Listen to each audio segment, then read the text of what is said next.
Monday after Septuagesima, on doing good.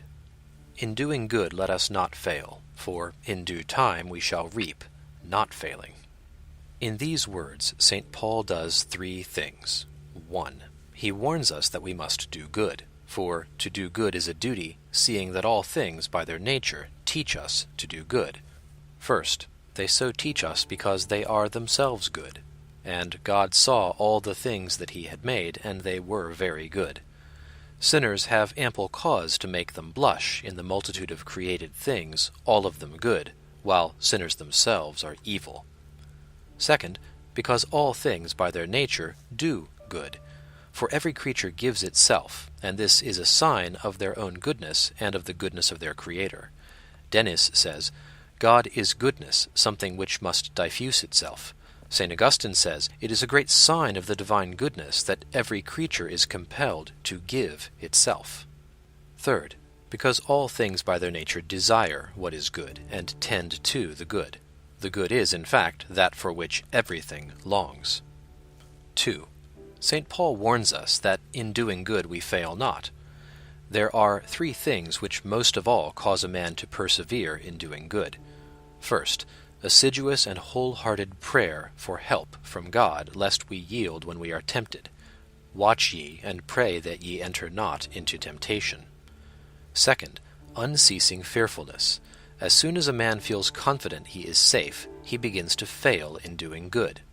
Unless thou hold thyself diligently in the fear of the Lord, thy house shall quickly be overthrown. Fear of the Lord is the guardian of life. Without it, speedily indeed and suddenly is the house thrown down, that is to say, a dwelling place that is of this world.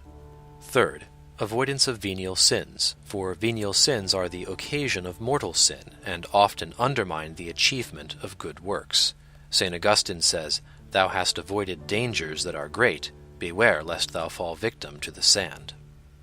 3. St. Paul offers a reward that is fitting, is generous, and is everlasting. For in due time we shall reap, not failing. Fitting. In due time, that is, at a fitting time, at the day of judgment, when each shall receive what he has accomplished. So the farmer receives the fruit of his sowing, not immediately, but in due time. The husbandman waiteth for the precious fruit of the earth, patiently bearing till he receive the early and the latter rain. Generous. We shall reap. Here it is the copiousness of the reward that is indicated. With the harvest and reaping we associate abundance. He who soweth in blessings shall also reap blessings, and your reward is very great in heaven. Everlasting. We shall reap, not failing. We ought then to do good, not for an hour merely, but always and continually. In doing good let us not fail, that is to say, let us not fail in working, for we shall not fail in reaping. Whatsoever thy hand is able to do, do it earnestly. And right it is not to fail in working, for the reward to which we are looking is everlasting and unfailing. Whence St. Augustine says, If man will set no limit to his labor, God will set no limit to the reward.